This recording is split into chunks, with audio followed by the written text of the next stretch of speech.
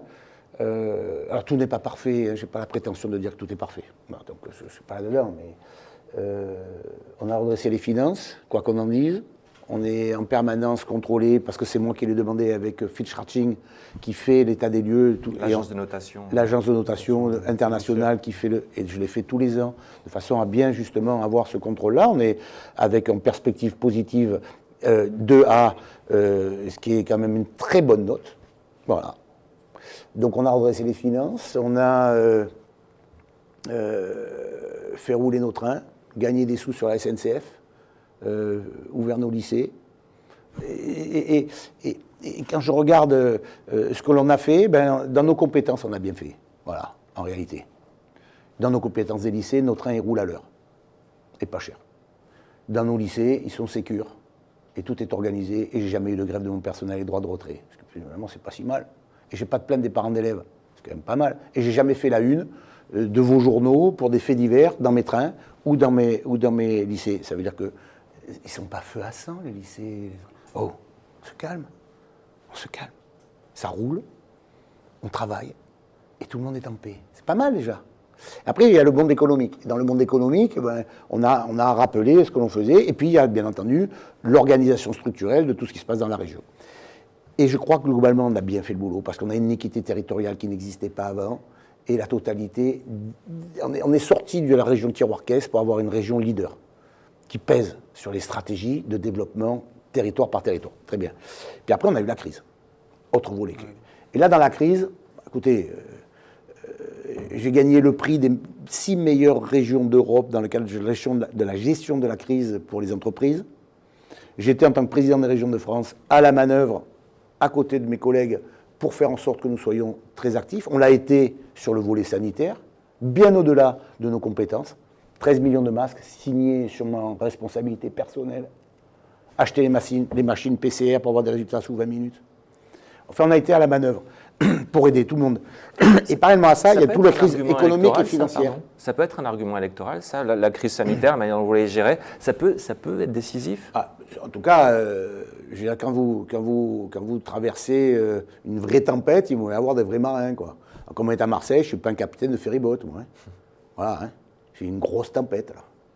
Grosse tempête. J'ai pas cassé le bateau, j'ai pas cassé les mâts, j'ai pas arraché la voile. Je me suis mis au cap, tracé dedans, et on a tiré tout le monde avec. Tout le monde avec. Tout le monde économique, tout le monde culturel, tout le monde universitaire. Personne ne peut le reprocher, me le contester. Personne ne peut me contester ça. Alors, compte tenu des enjeux à venir, ça donne plutôt une crédibilité quand même à un bon marin plutôt qu'à quelqu'un qui était absent, quoi. Voilà, c'est ça. Est-ce que ça suffit seulement d'avoir un bon bilan ?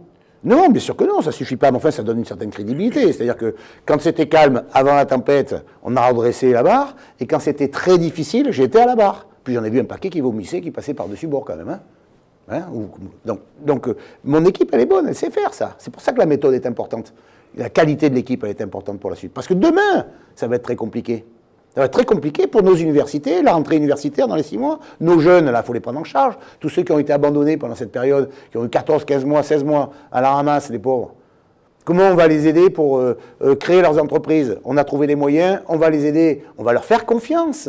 Comment on va faire pour leur donner des moyens parce qu'ils ont payé le job d'été et qu'ils sont en précarité absolue quand même, pour un certain nombre d'entre eux, pas tous, mais un certain nombre d'entre eux. Eh bien, on va aider les associations étudiantes et on va les aider. Et on a débloqué des moyens pour qu'ils aient des jobs d'été, pour qu'ils puissent avoir une rentrée universitaire normale, qu'ils puissent passer leurs examens, pour qu'ils puissent avoir des places en crous, pour qu'ils puissent manger et qu'ils puissent se déplacer, puisqu'on fera la carte de déplacement jusqu'à la fin de l'année gratuite pour chacun d'entre eux. La carte Zou. La carte Zou gratuite pour eux. Qu'ils puissent aller au spectacle, gratuit. Pour qu'ils puissent manger à la rentrée dans les universités, pour qu'ils aient un ticket restaurant. Parce qu'on a bien vu que quand même, on a distribué 40 000 repas alimentaires quand même dans cette période. On a bien réalisé qu'ils s'étaient perdus dans leurs universités, ces pauvres jeunes. Si on ne leur donne pas un peu d'espoir, si on ne leur fait pas confiance, eh bien, ils vont être désespérés. Et moi, je leur fais confiance. Je vais les aider pour avoir un logement. Voilà, je me porterai caution. La région se portera caution pour... oui, parce qu'ils ne peuvent pas avoir de logement. Ils ne peuvent pas louer. Moi, je leur fais confiance. Vous voulez que je vous dise ?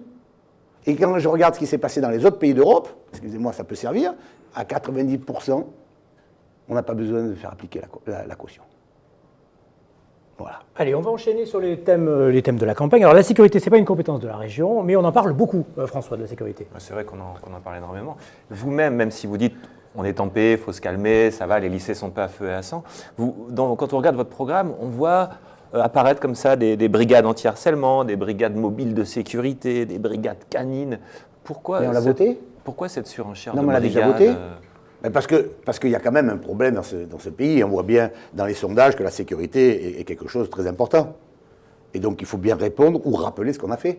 C'est pas un peu enjamber les régionales en regardant la présidentielle, tout Non, ça? vous avez vu, le moi débat je suis notre région d'abord, je ne Ouais. parle jamais des présidentielles, je ne suis pas le marchepied de Madame Le Pen pour les présidentielles, je ne veux pas que Saint-Cloud se déplace ici dans la région Provence-Alpes-Côte d'Azur pour être le QG opérationnel de Madame Le Pen pour gagner les présidentielles, ça j'en veux pas. Moi je ne veux pas être comme M. Mariani, le ministre, Madame Le Pen, non, moi, tout ça ne m'intéresse pas. Ce qui m'intéresse c'est ma région. Puis après les présidentielles, chacun fera ce qu'il voudra. Moi je suis LR, je voterai pour LR, j'attends son candidat. Voilà. Et s'il y en a qui veulent aller avec Madame Le Pen, qui partent avec Madame Le Pen. Et s'il y en a qui veulent être avec la gauche, qui partent avec la gauche. Je m'en fous, moi. Franchement, ça m'est égal. C'est pour le match d'après.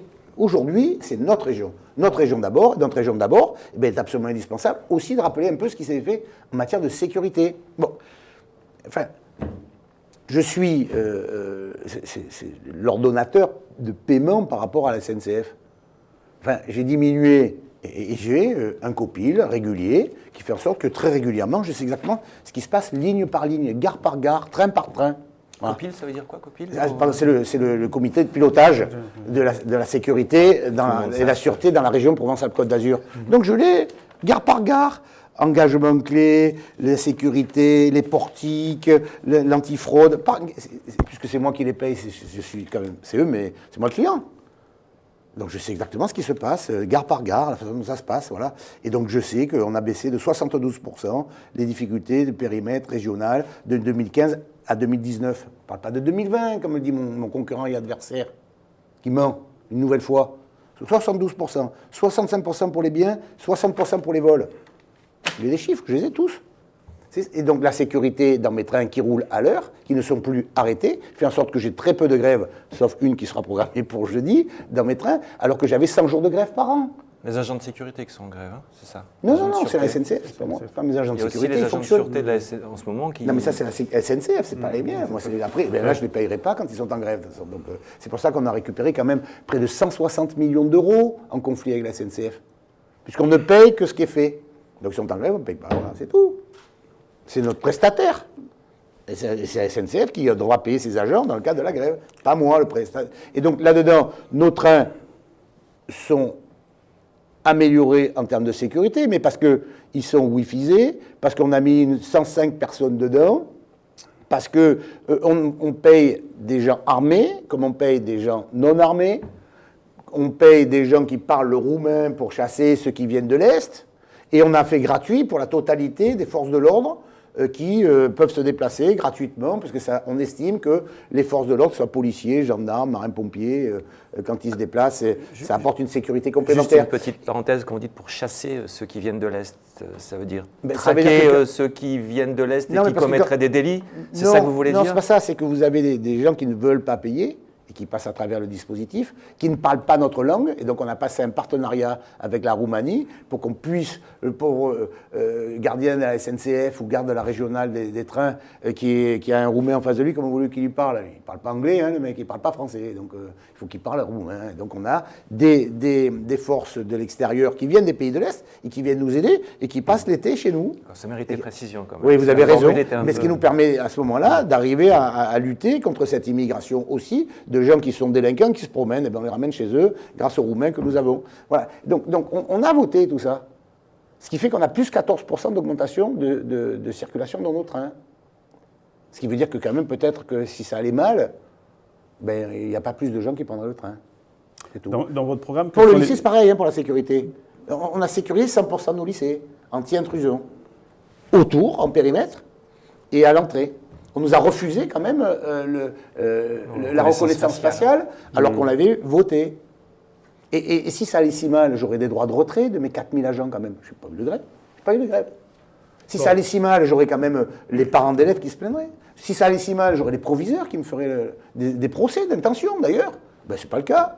Ça se passe pas mal. On a mis des Wi-Fi partout, on a mis 300 000 tablettes pour la totalité de nos lycéens. On s'est occupé de notre jeunesse. Il n'y a pas eu de rupture pédagogique. Il n'y a pas... Alors bien sûr, il y a des difficultés. Bien sûr, il faut lutter contre l'euro. Bien sûr, je ferai comme démarche dans ma prochaine mandature, le harcèlement, contre le harcèlement dans les écoles, dans les préaux et sur les... Comment ça marche d'ailleurs, ces brigades anti-harcèlement, M. Muselier, dans les lycées? Ah ben non, mais là, nous, on a aujourd'hui des médiateurs en fait en interne. Ouais. Donc on a à l'extérieur des médiateurs qui nous permettent d'éviter les trafics devant les lycées, c'est à l'extérieur, et à l'intérieur on a des médiateurs parce qu'ils ont besoin de parler. Il faut qu'ils aient des gens à peu près de leur âge, un peu plus mûrs, mais en qui ils aient confiance, pour ne pas être balancés. Et donc c'est comme ça que ça fonctionne. Et donc il y a une présence humaine. Il y a une présence de caméras, il y a des sas anti-intrusion, et il y a une protection autour, et il y a une discussion en interne. Allez, on va accélérer, Voilà. on va passer au thème suivant, peut-être Florent. Oui, donc, Allez, juste dernièrement pour la sécurité, comme on a voté en 2016 pour 10 millions d'euros, l'aide aux polices municipales, gendarmerie, police nationale, etc., on est passé au tribunal administratif, on a perdu quand même. C'est quand même le préfet de région qui nous a déféré au tribunal administratif parce qu'on n'avait pas le droit de le faire. D'aider en équipant les polices municipales. Oui, en dépensant 10 millions, en ciblant pour l'aide. Ce que veut faire votre adversaire, il veut Ben oui, lui mais on dépenser nous l'a 20 interdit. millions. En 2016, on l'a fait, on l'a interdit.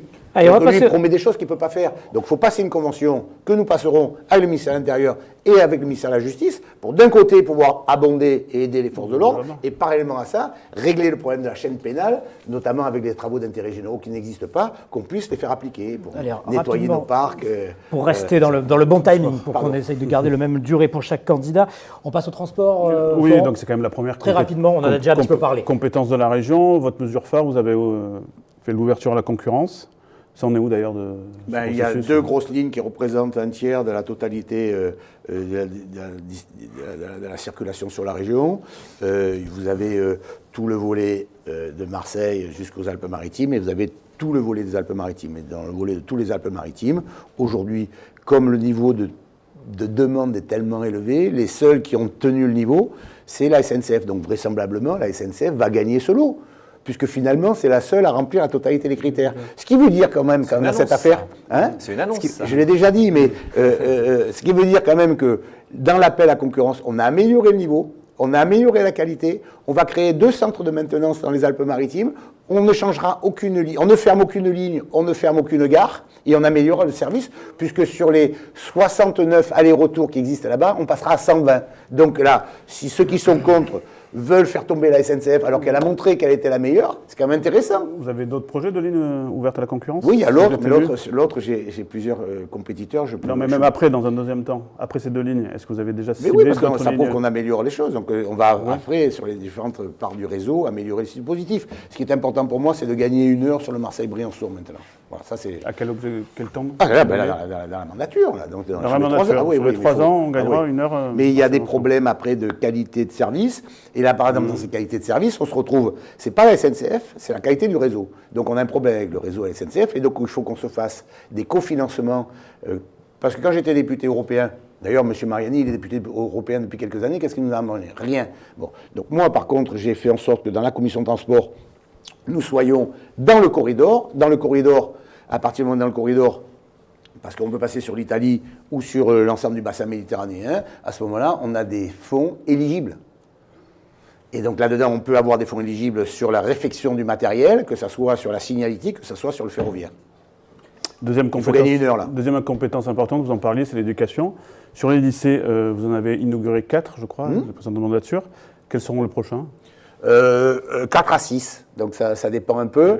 On va avoir bien sûr la Cité internationale à Marseille, puisqu'on est pilote là-dessus. C'est l'international scolaire à Marseille, c'est ça? Ça c'est sûr, donc ça nous donnera une c'est plus-value. pour quand On devait déposer la première pierre là, mais comme en période électorale on n'a pas pu, donc c'est 3 ans. D'accord. Ça c'est bon, c'est parti. Lambesc, à Salon, puisque là il y a une surcharge entre Aix et Marseille à Lambesc, ça c'est indispensable. Après vous avez, on met en protection hier, puisque là on a un lycée qui est très important, mais qui a été inondé plusieurs fois, on le met en protection en créant celui du Luc. Puis après, donc ça vous en fait 4, ça c'est sûr. Et après vous en avez 2 autres qui sont, et c'est très difficile, c'est le Pays de Fayence, et l'autre c'est Puget-Théniers, dans le haut du 06, parce que les aires métropolitaines font en sorte qu'ils sont loin, mais en même temps, ils ne sont pas assez nombreux. Et donc c'est un débat sans fin avec le rectorat Que Fayence, il y a eu déjà deux premières pauses de première Oui, pierre, hein. oui, Donc, mais après on est bloqué par le recteur. C'est quand même le rectorat qui fournit les professeurs et qui estime que la carte n'est pas prioritaire. Et donc on se retrouve avec une volonté politique et une pierre qui a été déposée, mais avec finalement un rejet ou un regret de ne pas pouvoir le faire. Et donc là, il faut s'entendre parce que ça fait quand même aussi des moyens financiers importants. Et c'est pas des lycées de 1300 ou 1400, vous comprenez, c'est parce que ce qui est le cas des autres. C'est des lycées de 750, 800, et donc c'est quand même 20-25 millions d'euros. Et le Et rectorat pour est pas Fayence, très vous avez chaud. bon espoir quand même. Je pense qu'on sera obligé de le faire parce qu'on est dans la lutte contre le. Je pense on sera obligé de le faire et je pense que je dois pouvoir le convaincre le rectorat parce qu'on se retrouve si on veut lutter contre la désertification de nos territoires, il faut amener des maisons médicales, on en amènera 200. Il faut amener la fibre pour être connecté. Et il faut amener les lycées, sinon vous désertifiez votre territoire. Et je pense que le post-Covid sera plus facile pour convaincre que l'avant-Covid, où là on était sur des cartes rigides. D'où mon importance, que je me permets de rappeler aussi, toujours ma démarche, il faut décentraliser, il faut faire confiance au territoire. Et moi qui suis un décentralisateur par rapport à Paris, c'est bien normal d'ailleurs, il faut que je décentralise par rapport au territoire. Ça a changé pas mal de choses, ça, la crise, manifestement. Oui. Vous voulez faire des formations gratuites pour les personnels sanitaires et sociaux. C'est la crise qui vous a incité Non, c'est mon métier, la médecine. Hein. Donc on a lutté contre les désertifications médicales, on voit bien l'évolution. Si vous ne faites pas une maison médicale, vous n'avez pas d'installation d'un groupe. Parce que maintenant, ils ne veulent pas faire 24 heures de garde tout de suite, ils ne veulent pas être de garde tous les week-ends, ils veulent avoir une unité plurimédicale avec les médecins, les kinés, les infirmières, à côté du pharmacien, pour avoir une qualité de vie, c'est normal. Si vous ne faites pas un centre médical, ça ne marche pas. Et donc c'est la raison pour laquelle moi je demande la coprésidence de l'ARS pour traiter mes hôpitaux, pour mettre en place mes maisons médicales. Et là-dedans, il faut une formation. Et la formation, c'est nous. Donc, nous allons former 17 000 personnes et nous allons passer les accords avec le gouvernement, d'ailleurs, pour avoir ces centres de formation qui nous permettent... souvent, les étudiants, ils n'ont pas l'argent. Si on leur paye une partie de leurs études, ils nous doivent 10 ans. Ils nous doivent 10 ans ici en installation. Que ce soit pour les médecins, on peut payer la formation des médecins. Leur installation en zone rurale ou en désert urbain, puisque parfois on a des déserts médicaux en ville, de façon à ce qu'on leur paye leurs études, ou une partie de leurs études, ils nous doivent 10 ans, comme ça existe quand on faisait médecine, à l'époque médecine militaire, on devait un certain nombre d'années à l'armée, et bien ils nous devront des années à la région. Et à ce moment-là, on les aide dans leur formation, ça leur donne un meilleur niveau de vie, ils peuvent rester s'implanter ici, mais ils vont dans les déserts médicaux. D'accord, donc c'est pas tout à fait gratuit, il y a une contrepartie évidemment. Vous avez non, mais enfin, on ne va pas payer des études à des gens qui vont aller à Lille, non, ou à Tourcoing. Enfin, remarquez, s'ils veulent aller à Tourcoing, je leur souhaite bien du plaisir. À mon avis, c'est pas. Mais on va aider à la formation et payer leurs études. Et une fois qu'on a payé leurs études, ils nous doivent un certain nombre d'années dans nos centres de médicaux que nous aurons installés. Question environnement. Oui, l'environnement, c'est la COP d'avance pour vous. Hein. C'était le slogan fort de votre mandat. Vous voulez la garder, cette COP d'avance, c'est ce que vous dites. Vos adversaires disent que c'est une com d'avance. En 3 points, si on pouvait résumer pour que les gens qui nous regardent, qui nous écoutent, comprennent ce que c'est que cette COP d'avance. C'est une prise de conscience de quelqu'un qui est de droite qu'il se passe quelque chose sur la planète. Et que les accords de Paris, moi le Marseillais, je ne peux pas me mettre dans les accords de Paris.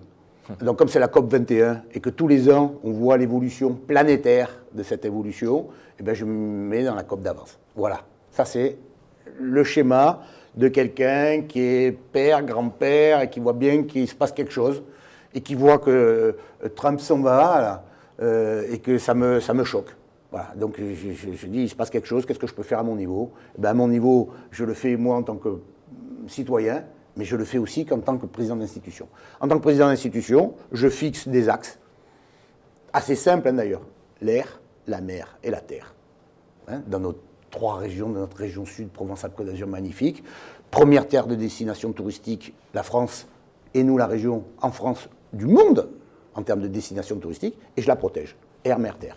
Mais pour la protéger, je me mets en place avec des professionnels qui me guident, parce que moi en tant que médecin, il faut faire des diagnostics, et quand je vais chez le radiologue, je laisse faire le radiologue. Et bien là, pareil, je laisse faire des professionnels qui me guident pour la mer. Pour l'air, par exemple, je m'appuie sur Atmo Sud, je m'appuie sur les associations environnementales pour traiter, et c'est là où je tombe sur mon escale zéro fumée. Mais il faut des moyens financiers. Ces moyens financiers, c'est très simple. Il n'y a pas un dossier dans la région qui fonctionne. Si au début, on est parti à 20%, puis 30%, maintenant 40%. Juste escale zéro fumée, on précise. c'est tout. l'électrification des quais pour les navires, Excusez-moi. pour pas qu'il y ait de Ben, on fumée voit très qui bien soit- qu'on se retrouve à Toulon, Nice et Marseille, avec des gens qui ont fait leur fortune à travers le port de Marseille, le port de Nice ou le port de Toulon, parce que c'est comme ça qu'on a grandi, hein, et qui ont pris en grippe leur port, parce que vous avez des gros bateaux qui polluent tout. Et donc, bon, on ne va pas interdire les bateaux, on va les obliger à se brancher à quai et avoir le matériel à bord pour pouvoir se brancher. Et la région finance. Et la région En partie. finance 30 millions d'euros quand même. Après, je ne finance pas l'intérieur des bateaux. Enfin, le bateau, s'il ne vient pas, il a lui aussi son problème environnemental qui avance. Voilà. Et du coup, dans nos Alpes, on a 0 pic de pollution. Et on voit aujourd'hui maintenant que sur les branchements à quai, on se retrouve sur, pour l'instant, les ferries 2023 et les bateaux de croisière 2025, qui font en sorte qu'on réconciliera les touristes qui viennent nous voir, qui viennent dépenser des moyens financiers, 400 millions d'euros hein, quand même. Hein, Il nous reste 5 minutes. voilà. On a peut-être Alors une après, question. après c'est mon plan 1 million d'arbres pour la terre, et après c'est mon zéro plastique en mer, où je vous donne 3 exemples très concrets. Air-Mer Terre, 40% du budget, et je déroule. Et ça me donne accès à des fonds européens de façon conséquente. Question rapide, économie. Florent. Vous évoquiez la crise économique potentielle après cette crise du Covid. Vous lancez, je crois, des États régionaux. Le QG, C'est ça. le QG de la relance. Ça consiste en quoi C'est simple, je prends tout ce que j'ai fait pendant la crise du Covid, je refais avec les mêmes. C'est-à-dire je prends secteur par secteur, branche par branche, je mets 100 millions d'euros sur la table pour relancer systématiquement chacune des filières. Voilà.